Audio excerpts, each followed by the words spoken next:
All right, welcome back to us here in Johannesburg, broadcasting from Soweto, from the college here in Soweto, where the Department of Health have come and set up this incredible mobile unit. Well, not one of them, there are a few of them, these mobile units, that are here educating the students about safe sex practices, whatever is around this, and also pertaining to other issues around their health. Now, from the early hours of this morning, we have been talking about a circumcision that was going to be done. First, we spoke to Thokozani, who was about to do a circumcision.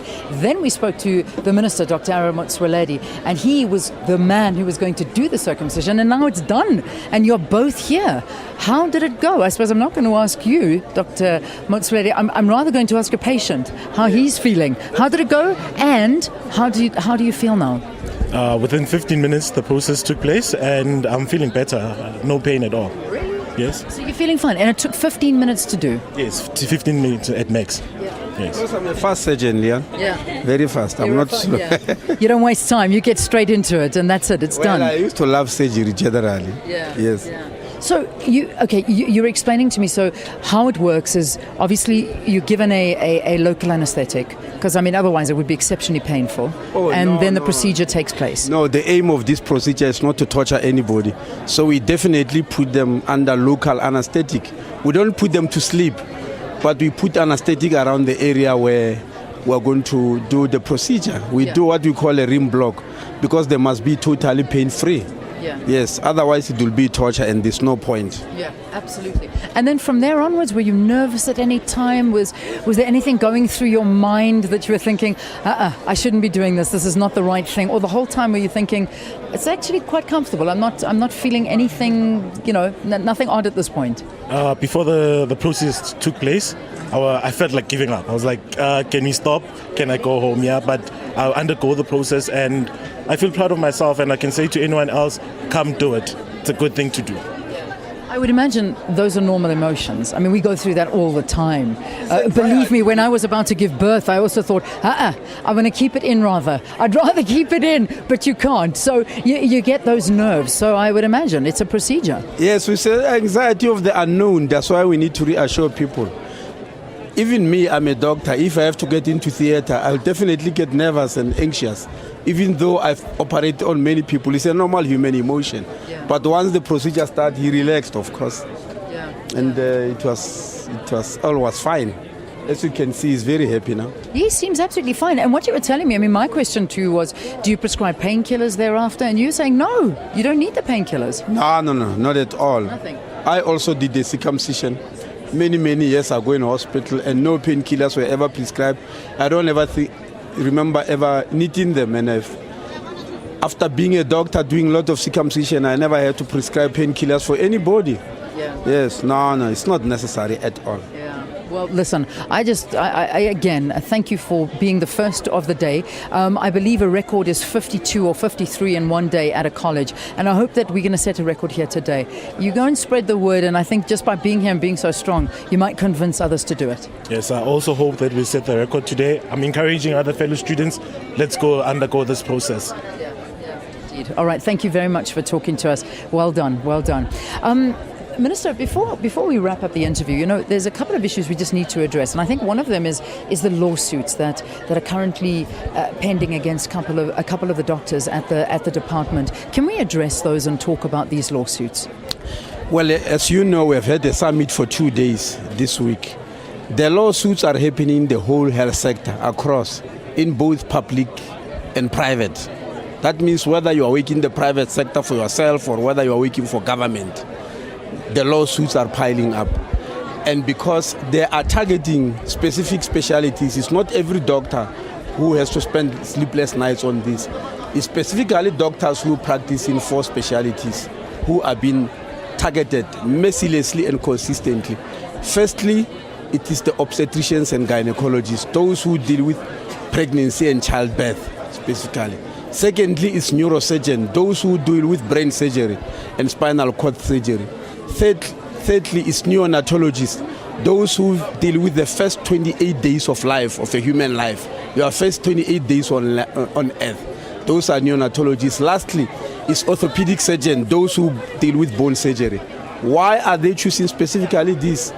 Because these are very complex procedures, anything can go wrong. There's no guarantee, and you have just been talking about when you went to give birth and all that.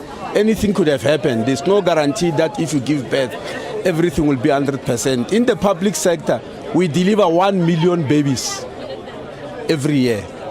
A few of them will have complications, and that's exactly what they are looking for. For instance, in neonatology, quite a number of babies arrive prematurely in South Africa, especially with this high rate of HIV and AIDS. Prematurity is very prevalent. And when children arrive prematurely, they do develop complications. Once the complications develop, they jump in and sue. Now, I want to clarify one point here. We are not saying in medicine there's no negligence, there's no malpractice. These terms are known globally. There are even structures like the Health Professions Council, which we have put up for that. We are also not saying there are no adverse reactions or adverse outcomes in medicine. In fact, at the summit, the representative from the World Health Organization said globally, out of every 10 people who get into a hospital, at least one will have some outcome that is not expected or is not good in one or the other. So that is to be expected.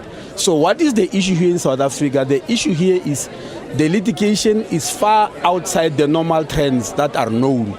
And we believe we know where they come from. We had groups of lawyers here who used to make huge amounts of money, billions, from the road accident fund.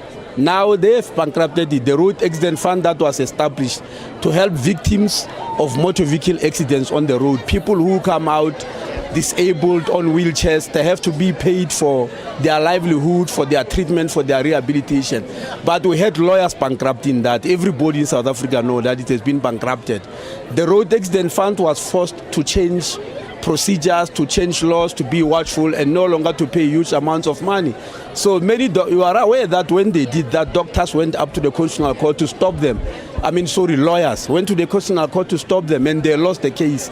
So instead of picking and going to court to deal with legitimate cases, they just look for the softest spots. Let's get into the hospital. Let's get to the doctors. And let's get to those who are doing complex procedures, because we know there's a very high room for mistakes. We've got a situation where they are even rating schools for the disabled. Grab any disabled child, bring them and say, look, this child, let's get the doctor who delivered this child. What happened? He could have done better. Some of them stretching many years back. And we are saying that's not good for society. And lastly, where is this money going to? People are purporting that we are protecting individuals who are victims of negligence and malpractice in healthcare. That is not necessarily true. If you look at the trend of these lawyers, it's not about the patient, it's about themselves. Why? Because they are doing something called contingency fee, where you go to recruit a disabled person and say, look, you are disabled from a hospital, we can make money for you, don't pay me anything. Whatever money we make, I'm going to take 25% of it. So you can't then claim and say you are having sympathy to this patient, that you want them to be helped. You actually want money. That's why you take 25% of the fee of somebody who is disabled. Yeah. So that sharing of money, we are saying is evil.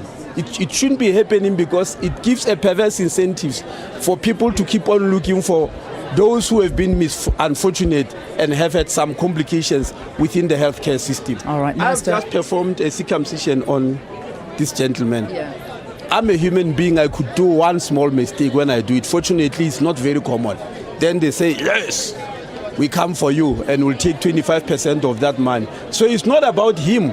It's about the lawyer wishing to make money, but making use of him. So there's no mercy inside this thing. All right, Minister, I know you're passionate about it, and I think the Minister has given his stance, and a very good stance at that. Thank you very much for talking to us here on the program. Dr. Aaron Motsoaledi, the Minister of Health, talking to us here on the program. Let's quickly go back to the Joburg studio now for a weather report.